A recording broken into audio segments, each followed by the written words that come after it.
할렐루야, 작은 예수교회 이영중 목사입니다. 지난 한 주 동안 잘들 계셨습니까? 이제 제가 기도함으로 영상 예배 및 설교를 시작하도록 하겠습니다.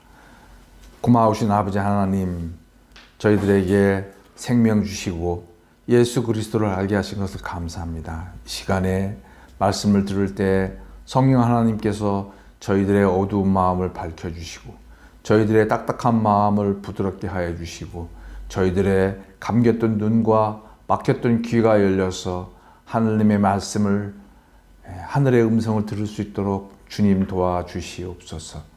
또 말씀을 전하는 저에게도 은혜를 더하여 주시옵소서. 예수님의 이름으로 기도하였습니다. 아멘. 오늘은 창세기 48장 1절로 7절까지 말씀이 되겠습니다. 제가 봉독하도록 하겠습니다. 창세기 48장 1절. 이 일 후에 어떤 사람이 요셉에게 말하기를 내 아버지가 병들었다 하므로 그가 곧 두 아들 므낫세와 에브라임과 함께 이르니 어떤 사람이 야곱에게 말하되 내 아들 요셉이 내게 왔다 하매 이스라엘이 힘을 내어 침상에 앉아 요셉에게 이르되 이전에 가나안 땅 루스에서 전능하신 하나님이 내게 나타나사 복을 주시며 내게 이르시되 내가 너로 생육하고 번성하게 하여 내게서 많은 백성이 나게 하고 내가 이 땅을 내 후손에게 주어 영원한 소유가 되게 하리라 하셨느니라. 내가 애굽으로 와서 내게 이르기 전에 애굽에서 내가 낳은 두 아들 에브라임과 므낫세는 내 것이라. 루벤과 시므온처럼 내 것이 될 것이며 이들 후에 내 소생은 내 것이 될 것이며 그들의 유산은 그들의 형들의 이름으로 함께 받으리라. 내게 대하여는 내가 이전에 밧닷에서 올 때에 라헬이 나를 따르는 도중 가나안 땅에서 죽었는데 그것은 에브랏까지 길이 아직도 먼 곳이라. 내가 거기서 그를 에브랏 길에 장사하였느니라. 에브랏은 곧 베들레헴이라. 아멘. 창세기 48장 1절에 이때 야곱이 147세, 이제 얼마 안 있으면은 그 죽음을 맞이하게 되는 그런 순간이 되었습니다. 그런데 야곱이 병들었다. 젊었을 때 병들었을 때에는 쉽게 나을 수 있겠지만 야곱의 이 나이에 병이 들었다고 하는 것은 바로 죽음을 의미하는 것이 되겠습니다. 그래서 아버지가 병들었다는 얘기를 들었을 때에 홀로 떨어져 있던 요셉은 아버지를 방문하게 됩니다. 이제 이렇게 그러면 이것에 대해서 특별히 이상한 것은 아니죠. 그런데 이때 요셉이 혼자 가는 것이 아니고 장자 므낫세와 차자 에브라임을 데리고 같이 갑니다.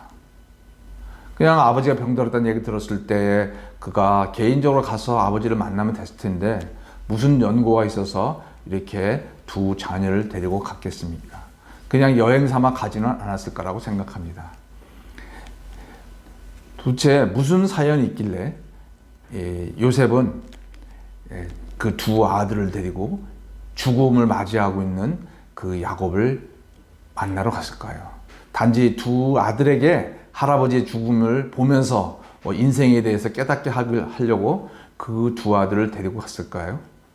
성경은 자세하게 나오지 않지만 신학자들이 추론하기로는 분명히 요셉의 마음 가운데 아버지한테 두 자녀들을 축복받기를 원하는 그런 간절한 마음이 있었던 것이 아닌가 생각을 하고 있습니다.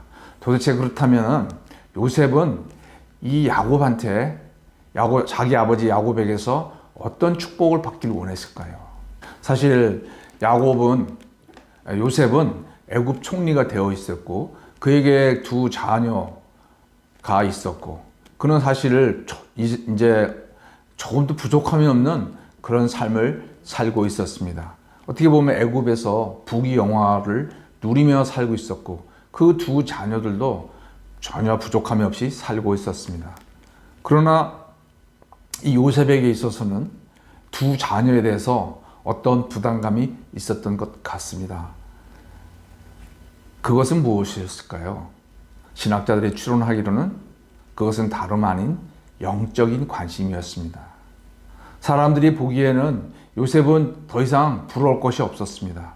자기 자신도 형통하고 자녀도 얻고 또 그 앞에 모든 것이 순탄하기만 여겨진 것. 아버지를 만났고 가족들도 상봉했고 이제 그에게 무엇이 부족했겠습니까? 그러나 그에게 있어서는 부족하게 느껴졌던 것이 그 두 자녀였습니다.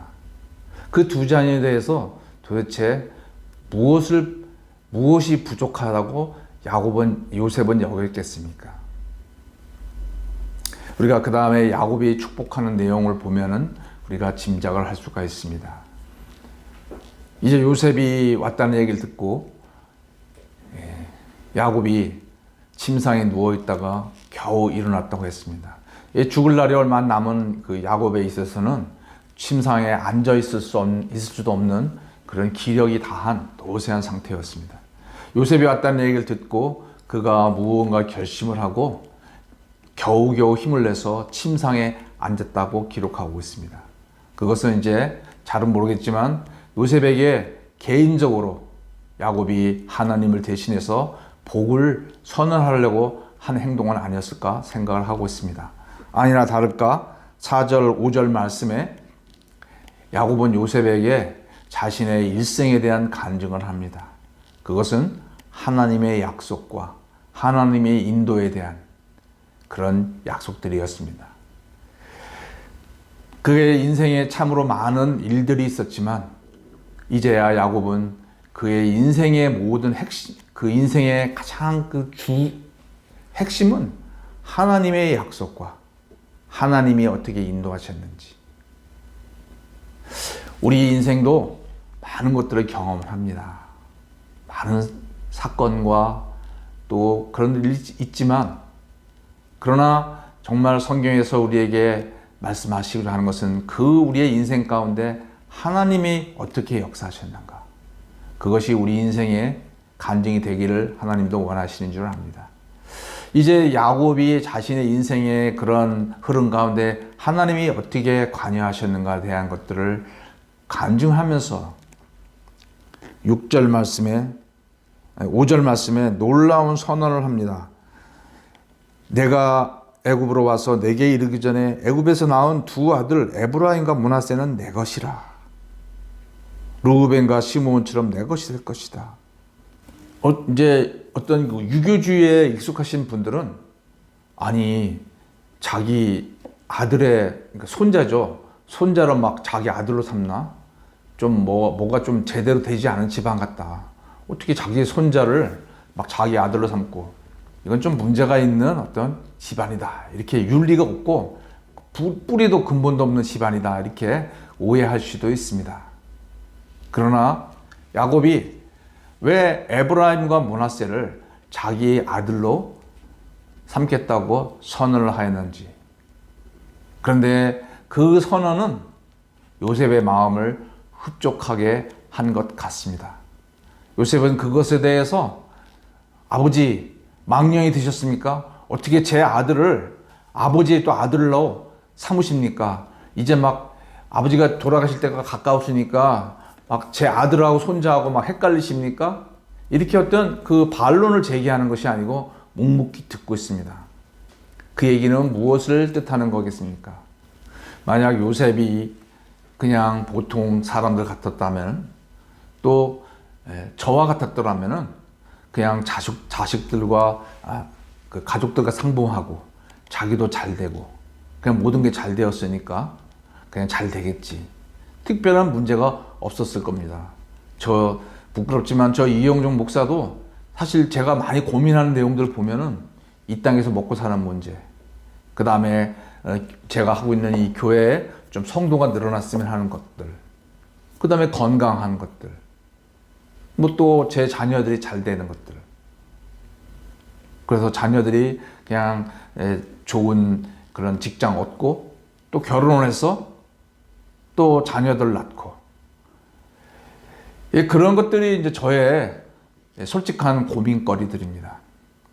이제 그런 것들이 만약에 다 해결된다면 정말 제가 간절히 하나님을 찾을까 하는 그런 의구심이 들 때가 있습니다. 요셉의 경우에 있어서도 그의 환경은 누가 봐도 정말 형통한 삶이고 만족한 삶인데 이 야곱의 축복에 대해서 요셉은 아버지 망령이 들었으니까라고 하지 않고 잠잠히 받아들입니다. 다시 말하면 이 아버지의 축복이야말로 요셉이 받고 싶어 했던 축복이었던 것 같습니다. 그럼 요셉은 왜 이렇게 자기의 그 두 아들 므낫세와 에브라임에 대한 그런 마음에 갈등이 있었을까요? 우리가 생각하여 보면 이 므낫세와 아브라함의 어머니는 이집트 여인이었습니다. 그리고 이집트 여인도 보통 사람이 아니라 그 집안은 이집트 신을 섬기는 그런 그 제사장 집안이었습니다.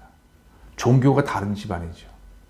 그래서 종교도 다르고 또 혈통도 다른, 그러니까 다시 말하면 이제 그 혼혈인인 거죠. 그래서 요셉의 마음 가운데에는 장차 이제 자기가 죽고 나서 이들이 언젠가는 이제 400년 지나서 애굽을 나가서 독립적인 민족을 이루게 되었을 때에 그런 혼혈족인 자기의 에브라임과 므낫세는 과연 어떻게 될까? 그런데 왜 이들은 혼혈 민족이라 그래서 배척을 당하지는 않을까? 그런 두려움이 있었던 것입니다. 그것이 언제 때 일이라고요? 400년 뒤에 일어날 일들입니다. 우리는 뭐 400년 뒤에 일어날 일들을 그걸 가지고 고민도 하지 않죠.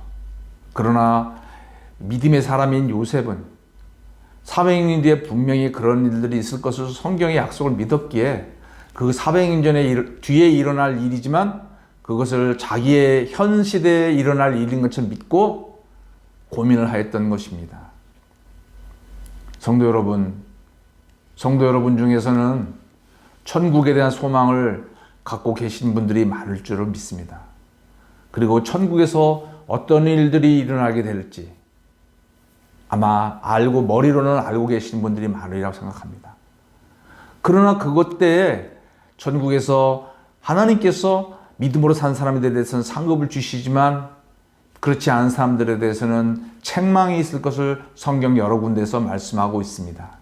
그리고 그 상급은 영원하여서 우리가 다 그냥 평등한 천국 시민으로 사는 것이 아니라 많은 신학자들이 추론하기로는 천국에서도 우리가 이 땅에서도 어떤 격차가 있는 것처럼 하늘나라에서도 분명한 격차가 있을 것을 성경은 말씀하여 주고 있다고 그렇게 생각을 하고 있습니다.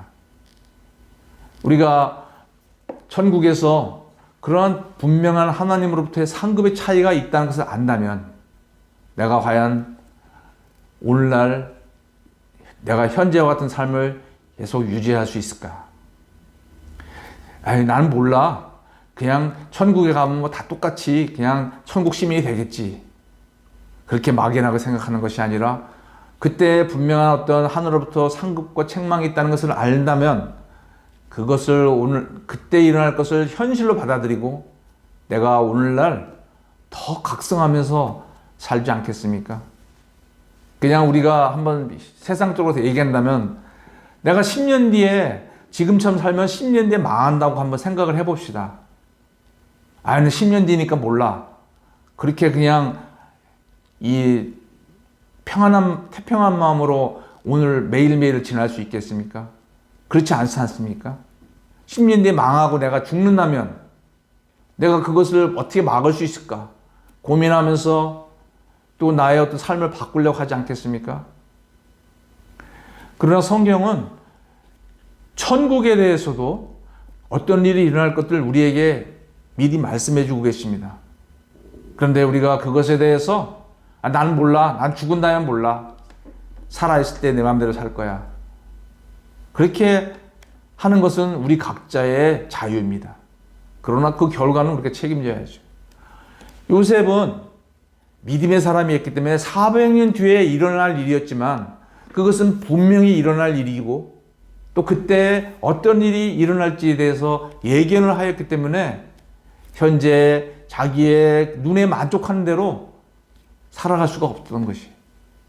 그가 물질이 부족하고 뭐 그랬던 것도 아니고 모든 게 형통했지만 물질도 넘쳐나고 또 귀족으로 살고 자녀들도 잘 되고 문제가 없었지만 그가 항상 그의 마음에 문제로 삼고 있었던 것은 영적인 것에 대해서 그는 갈등을 느끼고 있었던 것입니다. 오늘날 칼빈 선생님께서 500년 전에 그리스도인들에게 도전하시기를, 많은 그리스도인들은 하늘나라를 알고는 있지만 이 땅에서의 그리스도인들, 많은 그리스도인들의 소망은 자녀가 잘 되고 건강하고 돈이 많은 것, 그것에 집착한다 그랬어요. 그래서 가능한 한 이 땅의 것에 바싹 엎드려서 이 땅만 바라보며 산다 그랬어요. 그래서 하나님께서는 땅만 가끔씩 할 수 없이 머리를 들어서 하늘을 바라보도록 하기 위해서 우리에게 어려움을 준다고 하셨습니다. 저희 이영중 목사도 사실은 저도 이 땅에 있는 많은 사람과 별로 다를 바가 없습니다. 제가 많이 바라는 것들, 고민하는 것들은 사실 대부분이 이 땅에 속한 것들입니다. 그러나 믿음의 사람 요셉은 이 땅에서 형통을 했어요. 그러나 그는 400년 뒤에 일어날 일을 자기의 현실로 받아들이고 영적인 것들을 가지고 고민을 했던 것입니다. 이 고민에 대해서 하나님의 사람인 야곱도 잘 알고 있었던 것 같습니다. 자, 이제 야곱이 5절 말씀에 두 아들 에브라임과 므낫세는 내 것이라. 이 에브라임과 므낫세를 자신의 아들이라고 그렇게 선언을 합니다. 이 선언은 그 이후에 누구도 바꿀 수 없는 그런 선언이 됩니다.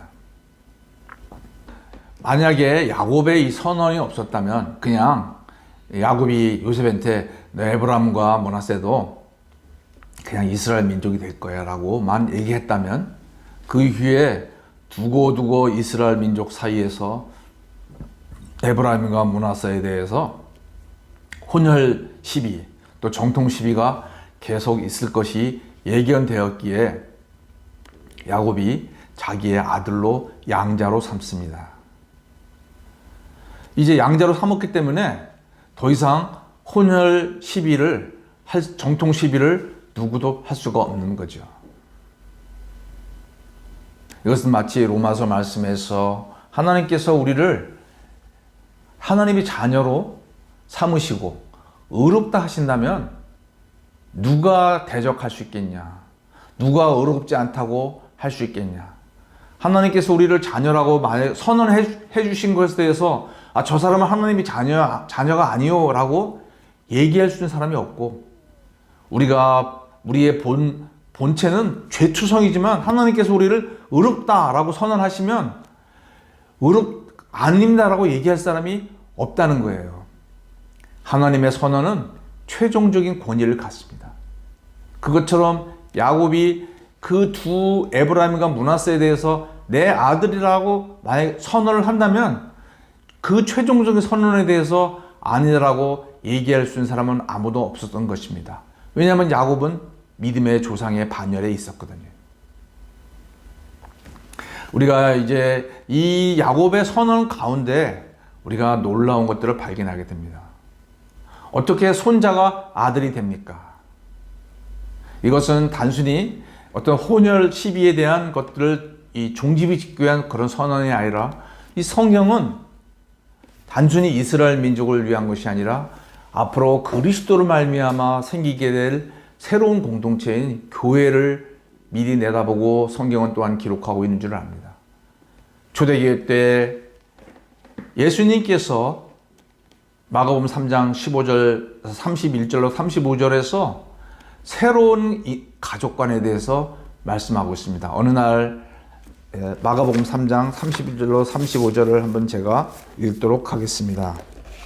그때 예수의 어머니와 동생들이 와서 밖에 서서 사람을 보내어 예수를 부르니 무리가 예수를 둘러앉았다가 여짜오되 보소서 당신의 어머니와 동생들과 누이들이 밖에서 찾나이다. 예수께서 대답하시되 누가 내 어머니며 동생들이냐 하시고 둘러앉은 자를 보시며 이르시되 내 어머니와 내 동생들을 보라. 누구든지 하나님의 뜻대로 행하는 자가 내 형제요 자매요 어머니이니라. 여기서 예수님께서 육신의 어머니와 그 다음에 동생들이 찾아왔는데, 그래서 사람들이 예수님에게 당신의 어머니와 그 동생들이 왔습니다 라고 했을 때 예수님께서 앞으로 장차 일어나게 될 그 육신을 떠난 믿음의 관계, 가족을 설명합니다. 내 말대로 행하는 사람들이 내 형제요, 자매요, 어머니다. 이것은 우리가 그동안 인간적으로 갖고 있었던 그런 가족관을 다 해체시켜버리는, 그리스도 안에서 완전한 새로운 관계를 예수님께서 말씀하고 계시는 겁니다. 우리는 나를 낳아준 분이 아버지, 어머니요, 또 내 몸에서 나온 자녀, 아이들, 사람들이 자녀라고 우리는 본성적으로 믿고 있죠. 그러나 성경은 그것이 나중에 해체될 것들을 미리 말씀하여 주십니다. 그래서 야곱의 경우에 있어서도 마찬가지였습니다. 믿음으로 말미암아 믿음에 속한 새로운 관계를, 그의 손자이지만 내 아들이 된다, 그것들을 미리 보여준 줄 압니다. 성도 여러분, 우리가 한번 가족 내에서 생각을 해봅시다. 제가 이제 예수님을 믿습니다. 저는 하나님을 아버지라고 부릅니다. 그러면 제 아들은 하나님을 할아버지라고 부르나요? 제 아들도 예수님을 믿고 있는데 제 아들도 하나님을 아버지라고 불러요. 그리고 하나님은 제 아들도 하나님의 자녀요, 하나님의 아들이요, 저도 하나님의 아들이 됩니다. 저와 아들은 아버지와 자녀의 관계이지만 하나님 앞에서는 똑같은 아들이 되는 거죠. 이 야곱이 그의 손자들을 아들이라고 부르는 것은 우리 인간의 그런 육신적인 관계로 볼 때는 이해가 안 되는 거지만, 이것은 장차 일어나게 될 그런 완전한 새로운 가족관을 미리 보여주는 거라고 저는 믿습니다. 성도 여러분, 우리가 오늘날 우리의 육신의 아버지와 어머니, 그리고 우리 육신의 자녀들, 아들, 딸에 관심을 갖고 살고 있는 것을 봅니다. 그들의 고통이 저희들의 고통이요, 그들의 아픔이 저희들의 아픔인 줄 압니다. 저희 부모가 어려움을 당하면 우리는 결코 자유로울 수가 없죠. 또 우리의 자녀들이 고통을 당하면 우리 부모들도 고통을 당합니다. 이렇게 혈연으로 이루어진 이 가족 관계는 인류가 부인할 수 없는 그런 관계인 것은 분명합니다. 그러나 성경에서는 천국에서 완전한 새로운 관계가 형성될 것들을 성경은 이야기하고 있습니다. 그렇기 때문에 성도 여러분께서는 우리가 앞으로 그런 천국에서 일어날 그런 새로운 관계들을 기억하시면서 하나님이 뜻대로 살아가는 사람이 되어야만 그런 하늘나라의 진정한 관계가 가족이 될 수 있다는 것을 기억하시면서 이 땅에서 하나님의 말씀대로 살아가시는 그런 성도님이 되시기를 간절히 축원합니다. 성도 여러분, 1절로 7절까지의 그 관계를 통해서 그 속에서 우리는 두 가지 메시지를 기억을 하셨으면 좋겠습니다. 첫째는 요셉의 자녀들에 대한 태도를 우리가 배우면 좋겠습니다. 요셉이 자녀들에게 가졌던 그 관심, 정말로 핵심을 뒀던 관심은 자녀들의 영적인 삶이었습니다. 그들이 하나님 앞에서 하나님의 약속에 참여하는 자, 천국과 연관된 그런 그리스도와 연관된 삶을 사는 것이 가장 귀하다고 믿었기 때문에 그 자녀들에게 하나님의 복이 임하기를, 그냥 세상적으로 잘 되기를 바라는 것이 아니고 하나님과 연관된 삶을 살게 해달라고 간절히 구하는 것을 보게 됩니다. 저도 자녀들을 갖고 있지만 저도 깨어있지 않으면 육신적인 것에 관심을 갖게 되기 쉽습니다. 자녀들이 직장을 구하는 것, 결혼하는 문제. 그러나 그것에 저도 모르게 따라가는 것을 보게 됩니다. 그것을 같이 고민하고 또 기도하게 되죠. 물론 그것도 중요한 겁니다. 그러나 성경에서 말씀하고는 더 중요한 것은 자녀들이 하나님과 관계를 맺으면서 하나님의 약속에 참여하는 자들이 되도록 도와주는 것. 그들이 더 직접적으로 말한다면 천국에 들어가고 천국에서 상을 받으며 하나님 앞에 영광을 누리는 삶을 살도록 도와주는 것이야말로 자녀들을 위한 가장 귀한 것이 아닐까 그렇게 믿고 있습니다. 둘째는 야곱을 통한 그런 가족관입니다. 성도 여러분, 우리는 육신을 입고 있기에 우리의 부모와 또 자녀들, 여기에 우리는 관심을 갖고 삽니다. 그러나 성경은 우리의 진정한 가족은 누구냐? 하나님의 말씀대로 살아가는 사람들이라고 말씀하고 있습니다. 악한 마귀 사탄은 우리 계속 육신의 관점으로 가족을 생각하며 우리의 가족을 내 부모, 내 자녀만을 챙기라고 얘기하고 있지만 예수님은 반대로 말씀하십니다. 하나님의 말씀대로 사는 사람들을 가족이다. 그들이 영원한 가족이라는 것을 말씀하시면서 그들과 함께 하라고 성경은 계속 말씀하고 있습니다. 우리가 이 두 가지 가치관은 우리의 육신을 입고 있는 우리에게 큰 도전인 줄 압니다. 그러나 우리가 믿음을 갖고 있다면 이 성경에서 말씀하고 있는 가치관을 따라서 살아야 될 줄로 압니다. 기도하겠습니다. 아버지 하나님, 오늘 야곱과 요셉의 만남 가운데 저희들에게 귀한 교훈을 주신 것을 감사합니다. 저희들이 육신을 입고 있기에 이런 혈연의 관계를 벗어나기가 너무나 어렵지만 아버지 하나님, 저희들 영원한 하늘나라를 바라보며 그것을 이 땅에서 저희들 실천하며 저희들의 가치관으로 받아들일 수 있도록 도와주시옵소서. 저희들의 육신의 그런 모습이 아니라 영적인 눈으로 바라볼 수 있도록 저희들 도와주시옵소서. 예수님의 이름으로 기도하였습니다. 아멘.